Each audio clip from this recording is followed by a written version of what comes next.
Some financial institutions and even other websites might use virtual keyboards instead of traditional text input forms into which a user can enter their username and password. For example, a virtual keyboard might be implemented directly on let's say, a bank's web server, in which case when the user goes to the web page of the bank, let's say he's visiting the bank's web page, he will see, as part of the bank's web page, instead of seeing an input form for a username and password like he typically would have seen, he will see, let's say, a graphical image of a keyboard. And this is my attempt. So you'll see maybe something of this sort, and he'll basically be asked to maybe click on the different characters here to enter in his password. All right, and of course this can also be implemented not just on a bank's website. This same concept can be implemented in client-side software that's installed on a user's machine. And for the purpose of this particular video, this distinction is actually immaterial. The virtual keyboard really, I've described it here as a graphical display of a typical keyboard. It could also be a numeric keypad. It could be something more fancy, for example, something like a puzzle or a combination lock or anything along those lines. Just any way for the user to enter in something that proves who they are, that they know some piece of information, but that does not require a traditional text-based input form. Now, the problem that virtual keyboards are ostensibly trying to solve is the theft of password information. So they're trying to solve password theft. Okay, password theft. And typically, password theft is an issue that comes up because people may have, for example, a user may have a keystroke logger installed in his system. So let's say you have a user somewhere. Let's put him right here, and he may be logging in on his computer to his bank's website, and let's say this is his laptop, and this laptop may have a piece of malware inside of it, and this malware may be intercepting traditional keystrokes, and for example, one very common way for a piece of malware to interpret keystrokes or to intercept them is via something called the get async key state API. This is an API on Windows. And this is how typical or very traditional basic keyloggers might work. All right. And in this case, let's say he was logging into his bank, and let's say he was logging in via a typical form. Let's say there was a username and password box on the bank's website. Then if he entered in his username and password like he typically would, the keystroke logger could potentially steal this information and then transmit it to an attacker who could then harvest it, either to use directly or maybe use later, or potentially even to resell in underground markets. Now, if a virtual keyboard is used, then this type of run-of-the-mill keystroke logging attempt or keystroke logging Trojan will no longer work. It'll be thwarted. And I really want to emphasize here, and the reason for that is because there's no keystrokes being entered that can be stolen. But I think the key word that I used before is run-of-the-mill. And while virtual keyboards can defeat run-of-the-mill keystroke loggers, it does turn out that virtual keyboards themselves can be fairly handily defeated by just slightly more complex information-stealing Trojans.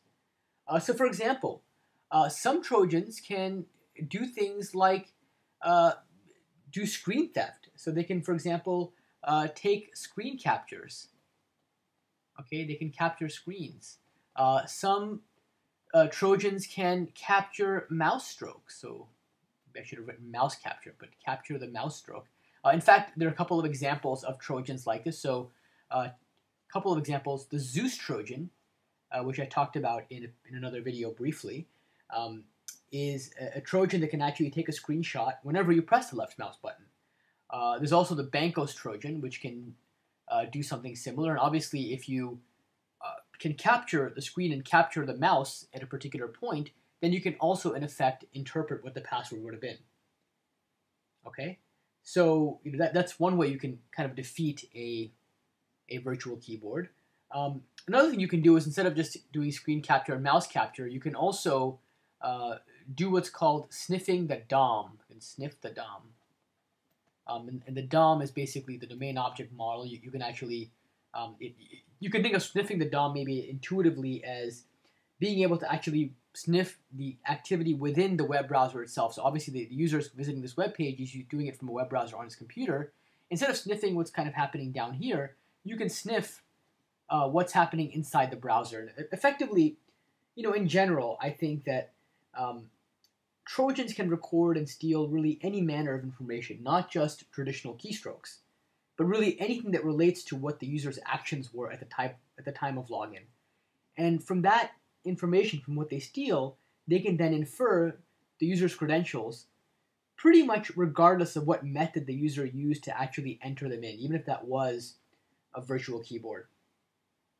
Okay, so hopefully that made some sense. Now I do want to say that, having said all this about virtual keyboards, they do have a couple of advantages, and I want to point them out. And I think they're small advantages, but I think it's worth considering them. So the first thing about virtual keyboards is that they basically raise the bar. They raise the bar, but I think they only raise the bar very slightly. And I'll tell you why. The reality is that most keystroke loggers, or most traditional keystroke loggers, are going to do very simple things.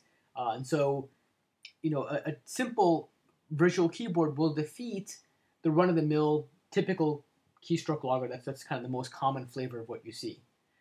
They also will make it slightly harder to reuse credentials. So it's hard to kind of reuse or resell credentials.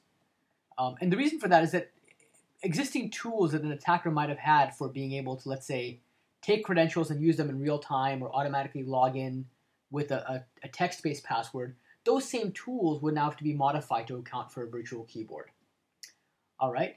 Now, I think the key here is that the bar is not raised that much. And if you have a target that's very lucrative, for example, let's say a major financial institution, or maybe a user who has a lot of money in his bank account, what you typically find is that attackers or cyber criminals are historically, they have no problem adapting their attack methods, and they can do so very, very rapidly. And in this case, there's only a small amount of technical work that they have to do for them to be able to adapt to the presence of a virtual keyboard. So it's not like you've defeated the problem completely. You just defeated one particular aspect of the problem, namely the traditional keystroke logger, but you haven't defeated all these variations on them. All right, and then the other thing I want to mention is that that these types of virtual keyboards also do not defeat, and so let me kind of talk about a few things they don't defeat. The other thing they don't defeat are session writing Trojans. And I talked about session writing Trojans in a previous video, and the idea behind the session writing Trojan is that basically the Trojan will just wait for the user to log in, and then once the user is authenticated, this Trojan will then piggyback or ride on top of that authenticated session and basically make surreptitious transactions over it. And so I think the more broad point to consider overall is that really virtual keyboards may not address the root cause of problems. They don't really attack the malware, which is a root cause. They don't attack the keystroke logger or the fact that malware has infested that system directly. And generally speaking, whenever you try to address a problem without really attacking the root cause, and especially so in cybersecurity or in information security, you're basically going to be engaging in a war of attrition where the solution will only work temporarily, but you may have to adapt it later on to really deal with the attacker's motivation and the attacker's ability to adapt. And then finally, I guess maybe that leads to a last maybe closing point, is that from the perspective of any organization, let's say a decision to deploy something like a virtual keyboard comes down to, and this is really something that many security decisions come down to, it's a question of risk management. And the real question is, maybe there are a couple of questions to ask, but one of the first things you want to consider is that you want to think about the extent to which the risk is sufficiently mitigated in the near term. And more importantly, you have to ask yourself, to what extent is the risk mitigated in the long term? And you have to keep in mind that attackers might readily adapt if the payout is sufficiently lucrative.